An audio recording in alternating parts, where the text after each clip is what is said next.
ಹೆಬ್ಬಳಲು Shri Chakramata YouTube channel ವೀಕ್ಷಕರಿಗೆ ನನ್ನ ಹೃತ್ಪೂರ್ವಕ ನಮಸ್ಕಾರಗಳು.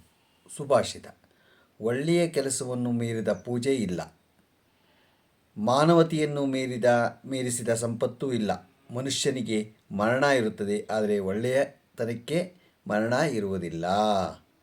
ಅತಿಯಾದ ಒಳ್ಳೆಯತನ, ಅತಿಯಾದ ಪ್ರಾಮಾಣಿಕತೆ, ಅತಿಯಾದ ಆದರ್ಶಗಳು, ಅತಿಯಾದ ನಿಷ್ಠೆ ಮನುಷ್ಯನನ್ನು ಒಮ್ಮೆ ಒಂಟಿಯಾಗಿಸುತ್ತದೆ. ನಿಜವಾಗಿ ಹೇಳಬೇಕೆಂದರೆ ಅವನಿಗೆ ಆತ್ಮಸಾಕ್ಷಿ ಮಾತ್ರ ಎಂದು ಅವನನ್ನು ಕೈ ಬಿಡುವುದಿಲ್ಲ. ಗೊತ್ತಾಯ್ತಾ? ಇವತ್ತು ನಾವು ದಿನಪಂಚಾಂಗಕ್ಕಿಂತ ಮುಂಚೆ ಮಾಘಪುರಾಣದ 5ನೇ ಅಧ್ಯಾಯ ಭೃಗುಶೃಂಗನ ಚರಿತ್ರೆಯ ಬಗ್ಗೆ ತಿಳ್ಕೊಳ್ಳೋಣ. ಶ್ರೀ ಗುರುಭ್ಯೋ ನಮಃ. ಹರಿ ಓಂ. ಗಣಾನಾಂ ತ್ವಾ ಗಣಪತಿಗುಂ ಹವಾಮಹೇ ಕವಿಂ ಕವೀನಾಪಮಶ್ರವಸ್ತಮಂ ಜ್ಯೇಷ್ಠರಾಜಂ ಬ್ರಹ್ಮಣಾಂ ಬ್ರಹ್ಮಣಸ್ಪತ ಆನುಶೃಣ್ವನ್ನೋತಿಭಿಃ ಸೀದಸಾದನಂ. ಆ ಬ್ರಾಹ್ಮಣ ಯುವಕನು ಕೌತ್ಸುಕನ ಮಗನಾದ್ದರಿಂದ ಕೌತ್ಸ ಎಂದು ಕರೆಯಲ್ಪಡುತ್ತಿದ್ದರೋ. ಆತನನ್ನು ಭೃಗುಶೃಂಗನೆಂಬ ಹೆಸರಿನಿಂದಲೂ ಕೂಡ ಕರೆಯುತ್ತಿದ್ದರು. ಅದು ಹೇಗೆಂದರೆ, ಆತ ಕಾವೇರಿ ನದಿ ತೀರದಲ್ಲಿ ನಿಷ್ಠೆಯಿಂದ ತಪಸ್ಸನ್ನು ಆಚರಿಸುತ್ತಿದ್ದಾಗ ಆ ಪ್ರದೇಶದಲ್ಲಿ ಸಂಚರಿಸುವ ಮೃಗಗಳನ್ನು, ಪ್ರಾಣಿಗಳನ್ನು ತಮ್ಮ ಒಂದು ಶೃಂಗ ಅಂದರೆ ಕೊಂಬುಗಳಿಂದ ಆತನ ಶರೀರವನ್ನು ಕರೆಯುತ್ತಿದ್ದವು. ಹೀಗಾಗಿ ಆತನಿಗೆ ಭೃಗುಶೃಂಗನೆಂಬ ಹೆಸರು ಸಾರ್ಥಕವಾಯಿತು. ಮದುವೆಯಾಗಲಿರುವ ಕನ್ಯಾ ಗುಣಗಳು ಏನೇನಿರಬೇಕು? ಭೃಗುಶೃಂಗನಿಗೆ ಯುಕ್ತ ವಯಸ್ಸಾದ್ದರಿಂದ ಆತನಿಗೆ ವಿವಾಹ ಮಾಡಬೇಕೆಂದು ಆತನ ತಾಯಿ ತಂದೆಯರು ನಿಶ್ಚಯಿಸಿ ಈ ಸಂಗತಿಯನ್ನು ಭೃಗುಶೃಂಗನಿಗೆ ಹೇಳಿದರು. ಅವರ ಮಾತುಗಳನ್ನು ಕೇಳಿದ ಭೃಗುಶೃಂಗನು ಹೀಗೆಂದರು: ಪೂಜ್ಯರಾದ ಮಾತಾಪಿತೃಗಳೇ, ನನ್ನ ವಿವಾಹ ವಿಷಯದ ಬಗ್ಗೆ ನೀವು ಮಾಡಬೇಕೆಂದುಕೊಂಡಿರುವ ಕಾರ್ಯವನ್ನು ಹೇಳಿದ್ದೀರಿ. ಆದರೂ ನನ್ನ ಅಭಿಪ್ರಾಯವನ್ನು ಕೂಡ ಕೇಳಿರಿ. ಎಲ್ಲ ಆಶ್ರಮಗಳಿಗಿಂತ ಗೃಹಸ್ಥಾಶ್ರಮವು ಉತ್ತಮವಾದದ್ದೆಂದು ದೈವಜ್ಞರು ಹೇಳುತ್ತಾರೆ. ಆದರೂ ಎಲ್ಲರೂ ಈ ಸುಖವನ್ನು ಹೊಂದಲಾರರು. ಅದಕ್ಕೆ ಕಾರಣವೇನೆಂದರೆ, ಪ್ರತಿ ಪುರುಷನಿಗೂ ಆತನಿಗೆ ಅನುಕೂಲವತಿಯಾದ ಪತ್ನಿಯು ದೊರೆತಾಗಲೇ ಗೃಹಸ್ಥಾಶ್ರಮದ ಫಲವು ಸಿದ್ಧಿಸುತ್ತದೆ. ಅದಕ್ಕೆ ಉದಾಹರಣೆಯಾಗಿ ಸ್ತ್ರೀ ಹೇಗಿರಬೇಕೆಂದರೆ ನಾನು ಅದರ ಬಗ್ಗೆ ತಿಳಿಸ್ತೀನಿ, ಕೇಳಿ ಅಂತ ಹೇಳ್ತಾನೆ. ಕಾರ್ಯೇಷು ದಾಸಿ, ಕರ್ಣೇಶು ಮಂತ್ರಿ, ಭೋಜ್ಯೇಶು ಮಾತಾ, ರೂಪೇಶು ಲಕ್ಷ್ಮಿ, ಶಯನೇಶು ರಂಭ, ಕ್ಷಮೆಯಾ ಧರಿತ್ರಿ. ಅವಳೇ ತಾಯಿನಿ, ಅವಳೇ ರಾಣಿ, ಅವಳೇ ಎಲ್ಲನೂ ಅವಳೇನೇ ಮನೆಯಲ್ಲಿ. ಗೊತ್ತಾಯ್ತಾ?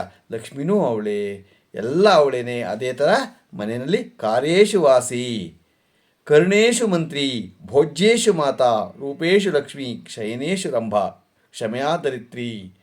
ಗೊತ್ತಾಯ್ತಾ? ಭೂಮಿ ತಾಯಿ ಹೇಗೆ ನಾವು ತುಳಿದ್ರೂ ಏನೇ ಮಾಡಿದ್ರೂ ಕ್ಷಮಿಸ್ತಾಳೋ ಹಾಗೆ ಕ್ಷಮಿಸ್ತಾ ಥರ ಇರಬೇಕು. ಅದೇ ಥರ ಎಲ್ಲ ಥರನೂ ಇರಬೇಕು ಎಂದು ಹಿರಿಯರು ವರ್ಣಿಸಿದ್ದಾರೆ. ಅಂದರೆ ಮನೆ ಕೆಲಸಗಳಲ್ಲಿ ದಾಸಿಯಂತೆಯೂ, ರಾಜಕಾರ್ಯದಲ್ಲಿ ಪತಿಗೆ ಸಹಕಾರಿಯಾಗಿಯೂ,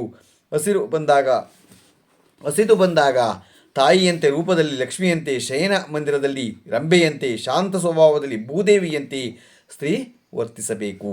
ಅಷ್ಟೇ ಅಲ್ಲದೆ ಚತುರ್ವಿಧಗಳಾದ ಧರ್ಮ, ಅರ್ಥ, ಕಾಮ, ಮೋಕ್ಷ ಎಂಬ 4 ಪುರುಷಾರ್ಥಗಳಲ್ಲಿ ಮೋಕ್ಷವೇ ಪ್ರಧಾನವಾದುದು. ಅಂತಹ ಮೋಕ್ಷವನ್ನು ಸಾಧಿಸ ಹೊರಟವರಿಗೆ ಉಳಿದ 3 ಅನವಶ್ಯಕ ಧರ್ಮವನ್ನು, ಅರ್ಥವನ್ನು ಮನುಷ್ಯನು ಯಾವ ರೀತಿಯಲ್ಲಿ ಸಾಧಿಸ್ತಾನೋ ಕಾಮವನ್ನು ಸಹಿತ ಹಾಗೆಯೇ ಸಾಧಿಸಬೇಕು. ಈ ಪ್ರತಿ ಮನುಷ್ಯನೂ ವಿವಾಹವಾಗುವುದಕ್ಕೆ ಮೊದಲು ತಾನು ಕೈ ಹಿಡಿಯಲಿರುವ ಕನ್ಯೆಯ ಗುಣಗಳ ಬಗ್ಗೆ ಆತ ಅರಿತುಕೊಳ್ಳಬೇಕು. ಜೀವನದ ಸುಖದಲ್ಲಿ ಪತ್ನಿ ಮುಖ್ಯವಾದ ಆದ್ದರಿಂದ ಗುಣವಂತಳಾದ ಪತ್ನಿಯನ್ನು ಪಡೆಯುವುದಕ್ಕಿಂತ ಮತ್ತೊಂದು ಭಾಗ್ಯ ಇಲ್ಲ. ಗುಣವತಿಯಾದ ಪತ್ನಿಯಿಂದ ಸಂಸಾರವನ್ನು ಮಾಡಿದರೆ ಆ ಸಂಸಾರವು ಸ್ವರ್ಗ ಸಮಾನವಾಗಿರುವುದೇ ಅಲ್ಲದೆ ಅಂಥ ಮನುಷ್ಯನು ಧರ್ಮ, ಅರ್ಥ, ಕಾಮ, ಮೋಕ್ಷಗಳನ್ನು ಸುಲಭದಿಂದ ಸಾಧಿಸ್ಕೋಬೋದು. ಪತ್ನಿ ಗಯ್ಯಾಳಿ, ವಿಧೇಯತೆಗಳು ಇಲ್ಲದಿದ್ದರೆ ಆಕೆಯ ಪ್ರತಿ ನರಕ ಸದೃಶವಾದ ಕಷ್ಟಗಳನ್ನು ಅನುಭವಿಸದೇ ಅಲ್ಲದೆ ಪುನಃ ಆ ನರಕರೂಪಕ್ಕೆ ಹೋಗುತ್ತಾನೆ. ಆದ್ದರಿಂದ ವಿವಾಹ ಮಾಡಿಕೊಳ್ಳುವುದಕ್ಕಿಂತ ಮುಂಚೆ ಸ್ತ್ರೀಯನ್ನು ಅನೇಕ ವಿಧಗಳಿಂದ ಪರಿಶೀಲಿಸಿ ವಿವಾಹವಾಗಬೇಕು. ಅದು ಹೇಗೆಂದರೆ, ಕನ್ಯೆ ಆರೋಗ್ಯವಂತಳಾಗಿರಬೇಕು, ಯಾವ ವಿಧವಾದ ರೋಗಗ್ರಸ್ತಳೂ ಆಗಿರಬಾರದು, ಎಷ್ಟೇ ಅಂದಗಾತಿಯಾದರೂ ಒಳ್ಳೆ ಮನೆತನದ ಕನ್ಯೆಯಾಗಿರಬೇಕು, ಬಂಧು ಮರ್ಯಾದೆಗಳನ್ನು ಬಲ್ಲವಾಗಿ, ವಿದ್ಯಾವಂತಳಾಗಿ, ದೇವಬ್ರಾಹ್ಮಣರನ್ನು ಪೂಜಿಸುವಳಾಗಿ, ಅತ್ತೆಯ ಮಾವನ ಮಾತನ್ನು ಮೀರದಂತೆ ಇರಬೇಕು. ಈ ನೀತಿಗಳೆಲ್ಲವೂ ಮೊದಲು ಅಗಸ್ತ್ಯ ಮಹರ್ಷಿಗಳು ಹೇಳಿದ್ದಾರೆ. ಆದ್ದರಿಂದ ಅಂತಹ ಗುಣವತಿಯಾದ ಕನ್ಯೆಯನ್ನು ಅರಿತುಕೊಳ್ಳಬೇಕು, ಆರಿಸಿಕೊಳ್ಳಬೇಕು.